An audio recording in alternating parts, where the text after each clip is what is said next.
El Evangelio en Gálatas, lección 8, de esclavos a herederos.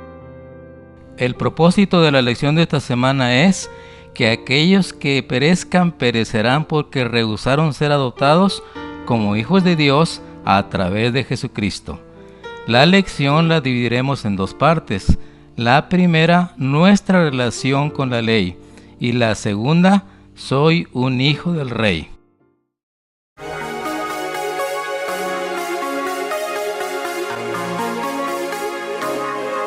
Frecuencia cristiana.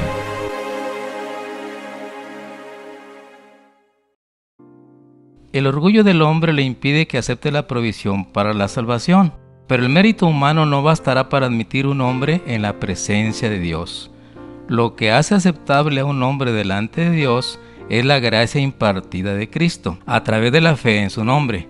No se puede colocar ninguna confianza en las obras, ni en los felices vuelos de los sentimientos, como evidencia de que los hombres han sido elegidos por Dios, porque los elegidos lo son a través de Cristo. Iniciemos con la primera parte, nuestra relación con la ley. Gálatas 3, 25 y 26. Y como vino la fe, ya no estamos bajo tutor. Así, todos sois hijos de Dios por la fe en Cristo Jesús. Aunque parezca extraño, muchos han llegado a suponer que hubo un tiempo definido en el cual debía venir la fe. Este pasaje bíblico se ha interpretado como si dijese que el hombre estaba bajo la ley hasta un determinado tiempo de la historia del mundo, y que cumplido ese tiempo vino la fe, permitiéndole por consecuencia quedar libre de la ley. Ellos hacen equivaler la venida de la fe con la manifestación de Cristo en la tierra. No podemos afirmar que todo el mundo pensó de esa manera. Tal afirmación indica una ausencia absoluta de meditación al respecto. Esto haría a los hombres salvarse en conjunto, independientemente de ninguna participación de su parte. Eso sería posible que hasta determinado tiempo todos los hombres estaban en servidumbre bajo la ley, y a partir de ese momento todos quedarían libres del pecado. La salvación del hombre dependería entonces accidentalmente del tiempo de su nacimiento. Si vivió antes de determinada fecha, estaría perdido, pero si después, entonces podría salvarse. Tal absurdo no debe entretener más nuestro tiempo.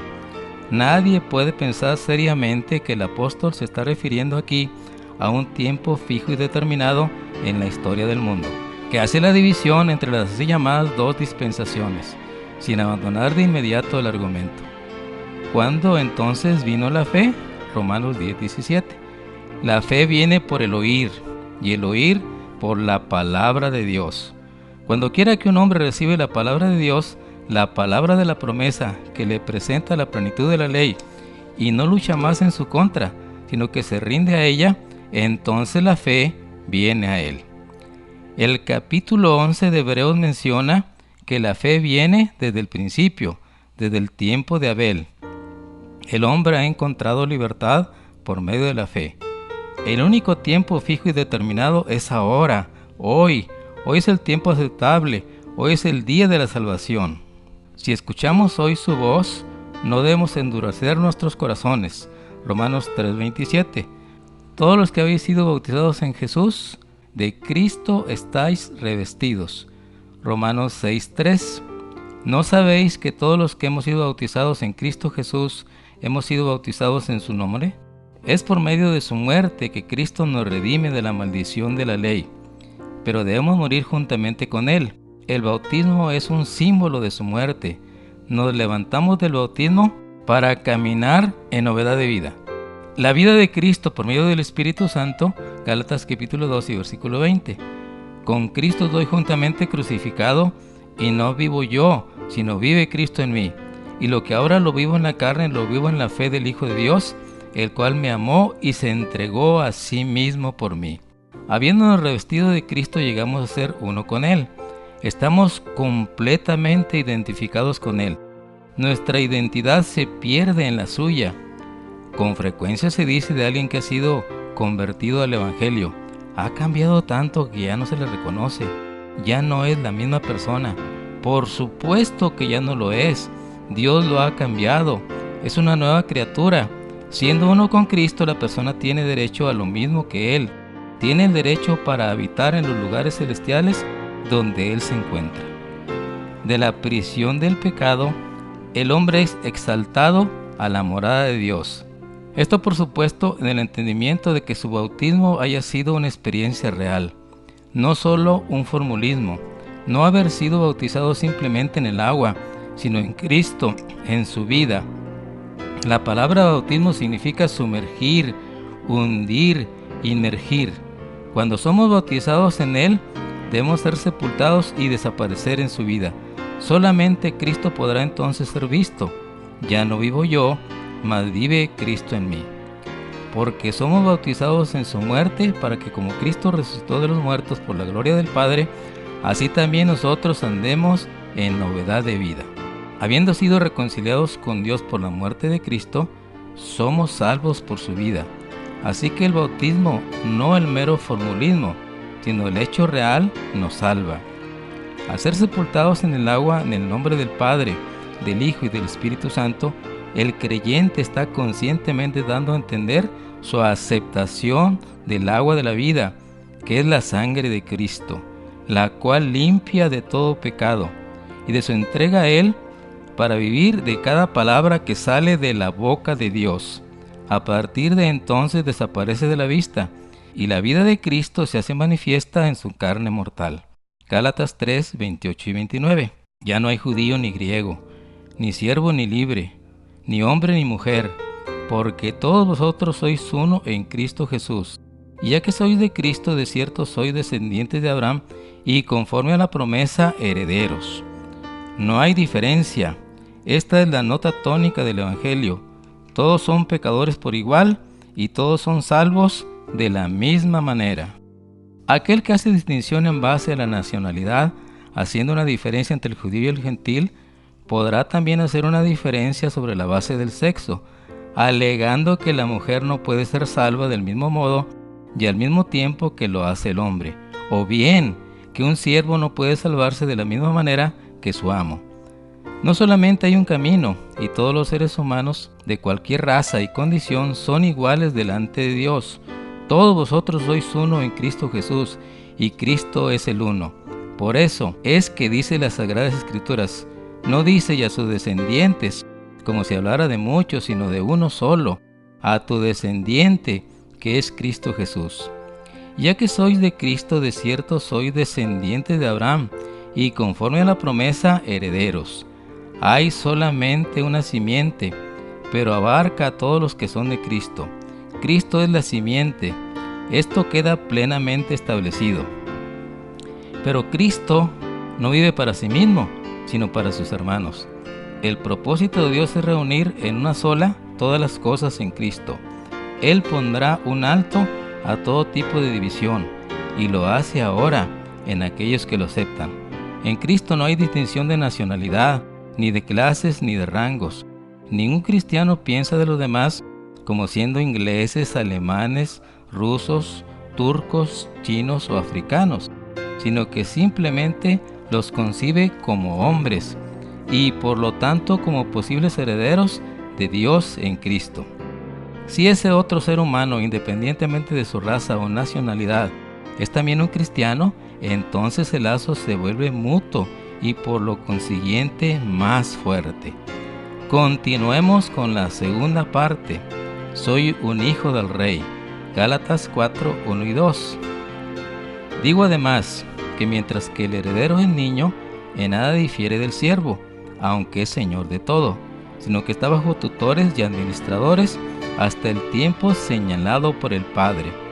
Debe notarse que la división en capítulos no afecta en lo absoluto el sentido del asunto tratado. El tercer capítulo cierra con una declaración con respecto a la identidad de los herederos, y el capítulo 4 continúa con un estudio referente a la herencia misma. Los primeros dos versículos se explican a sí mismos. Son simplemente una declaración de hecho. Aunque un niño puede ser el heredero de una vasta heredad, no puede disponer de ella más de lo que un siervo podría hacer hasta que cumpla cierta edad. Si nunca llega a cumplir la suficiente edad, nunca podrá tomar posesión de su herencia. habrá vivido toda su vida como siervo con respecto a la posesión de su herencia. Gálatas 4, 3 al 5. Así también nosotros, cuando éramos niños, éramos siervos bajo los rudimentos del mundo. Pero cuando se cumplió el tiempo, Dios envió a su Hijo, nacido de mujer, nacido bajo la ley, para redimir a los que estaban bajo la ley, a fin de que recibiésemos la adopción de hijos.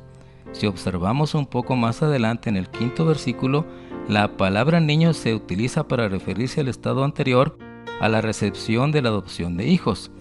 Representa la condición en que estábamos antes de haber sido redimidos de la maldición de la ley, es decir, antes de que fuésemos convertidos al Evangelio. No significa, por lo tanto, hijos de Dios como distinguiéndolo de lo mundano, sino más bien el concepto de niño del que habla el apóstol en Efesios 4:14. Llevados por cualquier viento de doctrina, por estratagemas de hombres que para engañar emplean con astucia los artificios del error. En otras palabras, se refiere a nuestro anterior estado de inconversos, cuando éramos por naturaleza hijos de ira, igual que los demás. Cuando éramos niños, éramos siervos, bajo los rudimentos del mundo. Nadie que tenga la más ínfima relación con el Señor ignora que los rudimentos del mundo no tienen absolutamente nada en común con Él y no proceden por supuesto de Él, porque todo lo que hay en el mundo, los malos deseos de la carne, la codicia de los ojos y la soberbia de la vida, no proceden del Padre, sino del mundo. Y el mundo y sus deseos se pasan. La amistad con el mundo es enemistad contra Dios.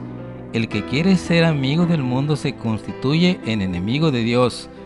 Santiago capítulo 4 y versículo 4. Es precisamente de este mundo de maldad del que Cristo vino a salvarnos.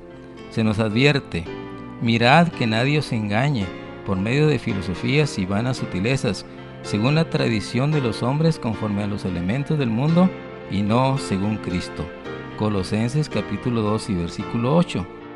La esclavitud de los rudimentos del mundo es la misma condición de caminar siguiendo la corriente del mundo, al impulso de los deseos de vuestra carne, haciendo la voluntad de la carne y de los pensamientos, siendo por naturaleza hijos de ira.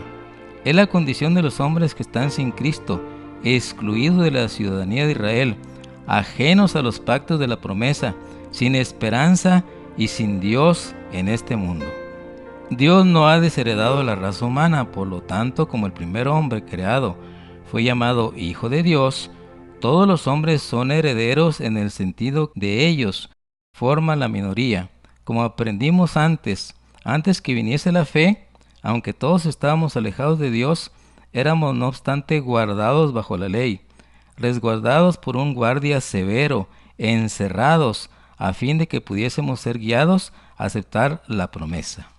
Qué gran bendición representa el hecho de que Dios cuenta al malvado, a todos aquellos que están bajo la esclavitud del pecado como a sus hijos, hijos errantes, pródigos, pero todavía hijos. Dios ha hecho a todos los hombres aceptos en el amado. Esta vida probatoria nos es dada con el propósito de darnos la oportunidad de conocerle a Él como Padre y de llegar a ser sus hijos. Pero a menos que regresemos a Él, moriremos como esclavos del pecado. Cristo apareció al cumplimiento del tiempo. Puede encontrarse una declaración paralela a la anterior en Romanos 5:6. Porque cuando aún éramos débiles, a su tiempo Cristo murió por los impíos.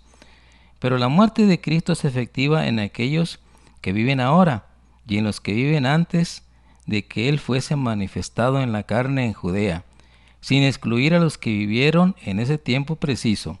Su muerte no cambió más las cosas hace 8 siglos que lo que hizo 4000 años atrás.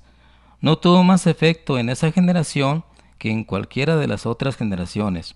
Fue hecha una vez por todos y por lo tanto tiene el mismo efecto en cada época.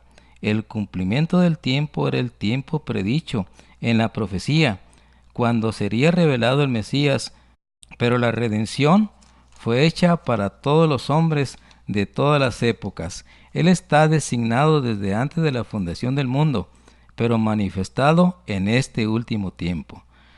Si hubiera sido el plan de Dios que Él se manifestara en este siglo o aún antes, el último antes del fin del mundo, no habría hecho diferencia con lo esencial del Evangelio. Él vive para siempre y siempre ha existido. Es el mismo ayer, hoy y por los siglos. Es por el Espíritu Eterno que Él se entregó a sí mismo por nosotros, de modo que el sacrificio está igualmente presente y siendo eficaz en cada época. Pero a todos los que le recibieron, a los que creyeron en su nombre, les dio el derecho de ser hijos de Dios. Este es un estado completamente diferente al del niño, descrito en el tercer versículo. En tal estado éramos débiles, rebeldes, hijos mentirosos, que no quieren obedecer la ley del Eterno. Creyendo en Jesús y recibiendo la adopción de hijos, se nos describe como hijos obedientes. Decidamos hoy no rehusarnos a ser aceptados como hijos en el reino espiritual de Cristo ahora, para ser coherederos con Él en su reino de gloria en la tierra renovada, y admirarnos con el apóstol Juan, que dijo en 1 de Juan 3:1: mirad cuál amor nos ha dado el Padre, que seamos llamados hijos de Dios. Por eso el mundo no nos conoce, porque no le conoció a Él.